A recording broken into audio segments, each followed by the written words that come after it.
Hello students, today we will start chapter number 3 exercise and question answer. ठीक है, सबसे पहले अभ्यास प्रश्न हम देखेंगे. ऑब्जेक्टिव इसमें है वस्तुनिष्ठ प्रश्न.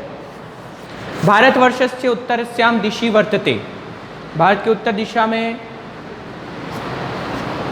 क्या है? हिमालय. इसका आंसर हो जाएगा अ, हिमालय या हिमाद्री. गायन्ति देवा किल गीतकानि इत्ययं श्लोकः कस्मात् ग्रन्थात् उद्धृत. ये श्लोक किस ग्रंथ से लिया गया है? तो इसका आंसर है अ, विष्णु पुराणात्. विष्णु पुराण से ये लिया गया है. अपि स्वर्ण में लंका इत्यादि कह कम प्रतिब्रूते. अपि स्वर्ण में लंका जो है ये कौन किसके प्रति बोलता है? ठीक है, तो इसका आंसर क्या हो जाएगा? राम लक्ष्मणम प्रति. आ वाला राम लक्ष्मण के प्रति बोलता है. समान संस्कृति मताम जनानाम पितृपुण्य वो किम निगद्यते. मतलब समान संस्कृति को मानने वाले जो लोग हैं वो किसको किसको कहा जाता है?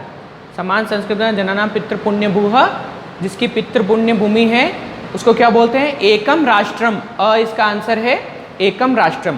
राष्ट्रस्य उत्थान पतनयोः अवलंब्यः कः. राष्ट्र के उत्थान और पतन में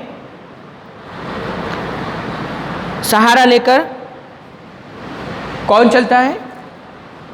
इसका आंसर राष्ट्रीय. आ वाला राष्ट्रीयाः. ठीक है, अब हम आते हैं लघुत्रात्मक प्रश्न पर. लघुत्रात्मक, इसका पहला क्वेश्चन है भारते जन्म लब्ध्वा अपि यो जनः सत्कर्म पराङ्मुख भवति स किं त्यक्त्वा किं प्राप्तुम इच्छति. ठीक है, तो भारत में जन्म लेकर भी जो मनुष्य सत्कर्मों से विमुख रहता है वह क्या त्याग कर प्राप्त करना चाहता है? वह क्या त्याग कर प्राप्त करना चाहता है? तो इसका आंसर हो जाएगा भारतीय जन्म लब्ध्वा अपि यो जनः सत्कर्म पराङ्मुख भवति सह अमृत पात्रम त्यक्त्वा विषम प्राप्तुम इच्छति. ठीक है, वह अमृत घट को त्याग कर विष कुंभ को प्राप्त करना चाहता है. यह इसका आंसर है. दूसरा ख वाला विद्यायाः प्रकारद्वयं किम अस्ति. विद्यायाः प्रकारद्वयं किम अस्ति. विद्या के दो प्रकार कौन से हैं? ठीक है, तो ये हमने पढ़ा था शस्त्र विद्या और शास्त्र विद्या. ठीक है, अंतिम श्लोक में इसका आंसर दे रखा है विद्यायाः प्रकारद्वयम् अस्ति शस्त्र विद्या शास्त्र विद्या च इति. तीसरा ग वाला पृथिव्यां सर्वमानवाः स्वं स्वं चरित्रं कस्य सकाशात् शिक्षेरन्. अर्थात पृथ्वी पर सभी मानव अपने अपने चरित्र की शिक्षा किससे ग्रहण करते हैं? तो सिर्फ कस्य की जगह जो आपका ये कस्य है उसके स्थान पर, कस्य के स्थान पर क्या आ जाएगा?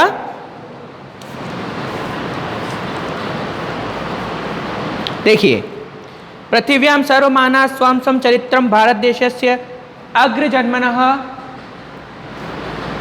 अग्रजन्म सकाशात शिक्षेरन्. ठीक है, अपने अपने चरित्र की शिक्षा इस देश में जन्मे लोगों से लेते हैं. ठीक है, तो कस्य की जगह एतद्देश प्रसूतस्य लिखना है आपको.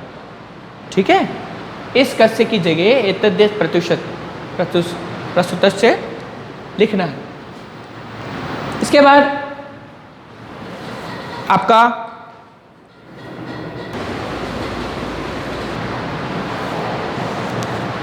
ठीक है, नेक्स्ट क्वेश्चन आपका है स्वर्गादपि का गरीयसी. स्वर्ग से भी बढ़कर क्या है?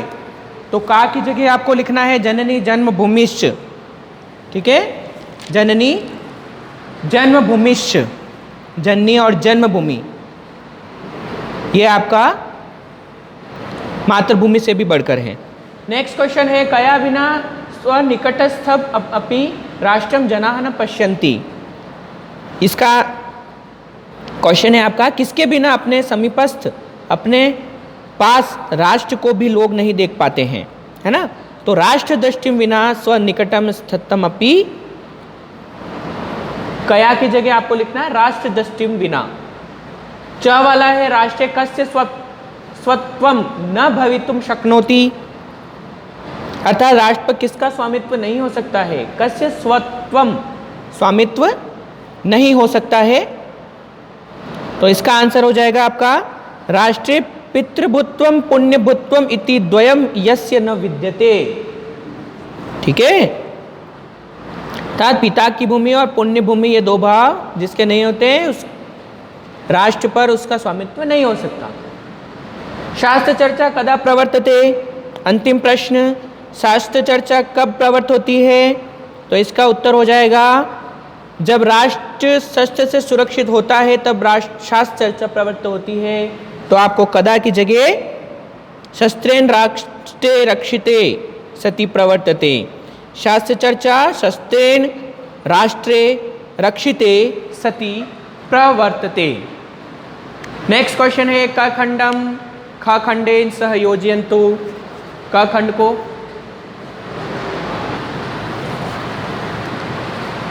फिर नेक्स्ट क्वेश्चन हमारा है क खंड को ख खंड से मिलाना है।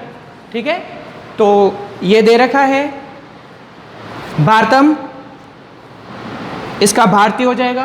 इसके नीचे देखिए आप, ये रहा इसका आंसर।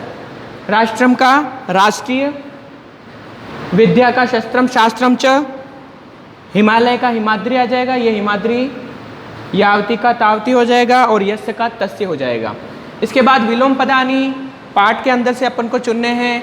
उत्तरम का हो जाएगा आपका दक्षिणम, लगीयसी यानी गरीयसी, अप्राप्य का प्राप्य हो जाएगा, उत्थानम का पतनम हो जाएगा, जीवनम का मरणम का जीवनम, अनवलंब्य का अवलंब्य, अनावृत्य का आवृत्य। ठीक है, इसके बाद में अधस्तन वाक्येषु स्थूल पदम आधृत्य प्रश्न निर्माणम कुरुत। आपको ये जो आंसर लिख रखे हैं इसके आधार पे आपको प्रश्न निर्माण करना है। प्रश्न निर्माण वाला जो टॉपिक है हमारा बोर्ड के अंदर 3 नंबर का आता है, तो यह हम पूरा डिटेल में पढ़ेंगे 1-2 चैप्टर कराने के बाद में। 1-2 चैप्टर हमारे हो जाएं, इसके बाद में प्रश्न निर्माण वाला टॉपिक हम पढ़ेंगे ग्रामर के व्याकरण के अंदर। ठीक है, हिमालयाद, ये जैसे बोल्ड है, ये डार्क वाला है, तो इसके स्थान पे अपन को लिखना है। ठीक है, हिमालयाद समारभ्य इंदु सरोवरम यावत, तो हिमालय से हिंद महासागर तक ये लिखा हुआ है। तो कहाँ से कहाँ तक, किससे लेकर हिंद महासागर, तो इसके जगह आ जाएगा कस्माद, कस्माद यानी किससे।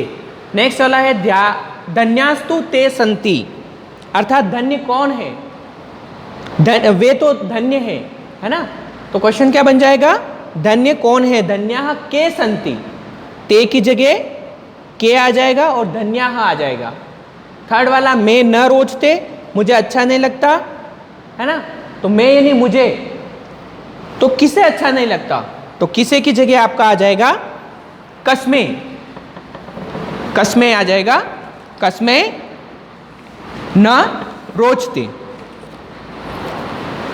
नेक्स्ट है शस्त्रेण रक्षिते राष्ट्रे शास्त्र चर्चा प्रवर्तते, मतलब शस्त्र से रक्षित राष्ट्र में शास्त्र चर्चा होती है, शस्त्र से रक्षित राष्ट्र में शास्त्र चर्चा होती है। तो इसका हो जाएगा आपका, इसके 2 प्रश्न बनेंगे इसमें, मतलब शस्त्रेण की जगह तो आ जाएगा केन और शास्त्र चर्चा की जगह आ जाएगा का। केन रक्षिते राष्ट्रे का प्रवर्तते, जन्मभूमि है। नेक्स्ट वाला जन्मभूमि है स्वर्गादपि गरीयसी। ठीक है, ये हो जाएगा आपका जन्मभूमि स्वर्ग से भी बढ़कर है, जन्मभूमि स्वर्ग से भी बढ़कर है। तो ये हो जाएगा का स्वर्गादपि गरीयसी, स्वर्ग से भी बढ़कर क्या है। ठीक है, निबंधात्मक प्रश्न है 4 में से 2 ऊपर वाले हमें करने हैं, 2 इसमें थर्ड वाला एतद्देश प्रसूतस्य सर्वमानवा वाला जो पद्य उसका हिंदी अनुवाद लिखना है अपन को, तो वो हमने लिख लिया है, इसलिए हमें वो नहीं लिखना है। और फोर्थ क्वेश्चन, भारतवर्षस्य प्रशंसायाम एकम पद्यम लिख्यताम। तो भारतवर्ष की प्रशंसा में एक पद्य हमको लिखना है, तो कोई भी पद्य हम आप इसके अंदर से 11 जो हमारे पद्य लिखे हुए हैं इसके अंदर से हम उसको लिख सकते हैं। ठीक है। नेक्स्ट क्वेश्चन व्याकरण क्वेश्चन है, ये आपके व्याकरणात्मक प्रश्न हैं। सबसे पहला क्वेश्चन है संधि वाला, संधि विच्छेदम कृत्वा संधि नामोल्लेख करणीय। ठीक है, ये संधि विच्छेद हमको करना है इनका, और विच्छेद करने के बाद में इसका संधि का नाम भी लिखना है। तो ये आप देखिए, च ए विच्छेद हो जाएगा इसका च ए, और वृद्धि संधि धन्यास्तु में धन्या प्लस तु, विसर्ग संधि, विसर्ग इसमें आया हुआ है तो विसर्ग में सत्व संधि हो जाएगी। भवतः सर्वदा में भवतः प्लस सर्वदा, इसमें भी विसर्ग सत्व संधि है। ठीक है। फिर है जन्मभूमिश्च, जन्मभूमिश्च, जन्मभूमि प्लस च, इसमें भी विसर्ग संधि है। और भारतम नाम, भारतम पूरा लिखना है, म में हलंत प्लस नाम, तो इसका अनुस्वार हो जाएगा, ये अनुस्वार संधि है इसमें। ठीक है। नेक्स्ट क्वेश्चन है हमारा निम्नलिखितेषु पदेषु प्रत्यय निर्देशम कुरुत। तो पितृभूः, इसमें प्रत्यय कौन कौन सा आया है इन शब्दों में वो हमें लिखना है। ठीक है। पितृभू त्व, पुण्यभू त्व, स्व त्व प्रत्यय सब में। शिक्षणीयाः, शिक्ष प्लस अनियर प्रत्यय इसमें है। प्रत्यय वाला भी टॉपिक हमारा 4 नंबर का ग्रामर का टॉपिक है, व्याकरण का, जो बोर्ड में 4 नंबर के प्रत्यय का क्वेश्चन आता है, तो इसे हम डिटेल में पढ़ेंगे इसको भी। आवृत्य, आ प्लस वृत्त प्लस लेप, भवितुम में भू धातु है, तुमुन प्रत्यय है। अवलंब्य में अव प्लस लंब और लेप प्रत्यय। हित्वा में हा प्लस कृत्वा प्रत्यय। और गरीयसी में गुरु प्लस येसुन, गरीयस प्लस गीप प्रत्यय, गीप। और संस्कृति मताम, संस्कृति प्लस मतु प्रत्यय। इसके बाद हमने समास पढ़े थे, अद्योलिखिता नाम समस्त पदानाम समास विग्रह करणीय। केवल हमें इसका समास का विग्रह करना है, इस क्वेश्चन में समास विग्रह करना है। हिमाद्रिह, हिमस्य प्लस अद्रिह। देव निर्मितम में देवेह निर्मितम, विष भांडम, विषस्य भांडम। उत्थान पतने, उत्तानम च पतनम च, इसमें 2 शब्द हैं तो दोनों में च लगेगा। शास्त्र चर्चा, शास्त्र से चर्चा। नेक्स्ट क्वेश्चन में जो हमें ये 15 पद दे रखे हैं, इनका शब्द विभक्ति और वचन लिखना है। ठीक है। इसके सारे आंसर्स मैं अभी आपको सेंड कर दूंगा। इसमें 5th क्वेश्चन में धातु लकार पुरुष और वचन लिखना है। गायंती में जैसे हो जाएगा गे धातु, लट लकार प्रथम पुरुष और बहुवचन, इस तरह से 8 हमें ये करने हैं। नेक्स्ट क्वेश्चन है आपका रूप परिवर्तन करना है। समुद्रस्य में सप्तमी विभक्ति बहुवचन का रूप क्या बनेगा, समुद्रेषु। गायंती में लोट प्रथम पुरुष बहुवचन का गायंतो। राष्ट्रम का षष्ठी विभक्ति बहुवचन राष्ट्राणम। भारतीय का षष्ठी विभक्ति एक वचन भारतस्य। रोचते में लट प्रथम पुरुष बहुवचन रोचन्ते। और भवंती में लृट उत्तम पुरुष एक वचन भविष्यामि, ये इसका।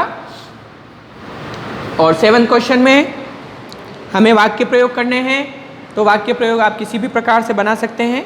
यहाँ मैं आंसर आपको सेंड कर दूंगा इसके। और 8th क्वेश्चन में जो हमारा व्याकरण का टॉपिक है, 8th क्वेश्चन क्या है देखिए, वाच्य परिवर्तन वाला हमारा एक टॉपिक आएगा बोर्ड के अंदर, है ना। तो हमें क्या करना है, जैसे कर्मवाच्य, ये आपका इंग्लिश में जैसे एक्टिव पैसिव होता है उसी प्रकार से संस्कृत में वाच्य परिवर्तन है। और आपको ये वाच्य परिवर्तन 3 नंबर का ये बोर्ड के अंदर आता है।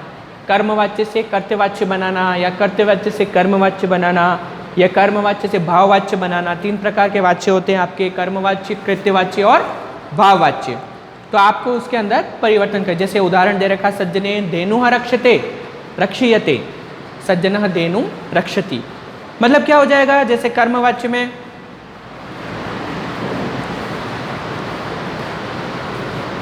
जैसे उदाहरण देख लीजिए आप, इसमें सज्जनेन की सज्जनों के द्वारा गायों की रक्षा की जाती है, और तो इसका कर्तवाच्य बन जाएगा कि सज्जन धेनु गाय की रक्षा करता है। ठीक, इस प्रकार से ये वाच्य परिवर्तन होगा आपका। ये सारे क्वेश्चन आंसर आपको अपनी कॉपी में करने हैं और शब्दार्थ भी आपको अपनी कॉपी में लिखने हैं।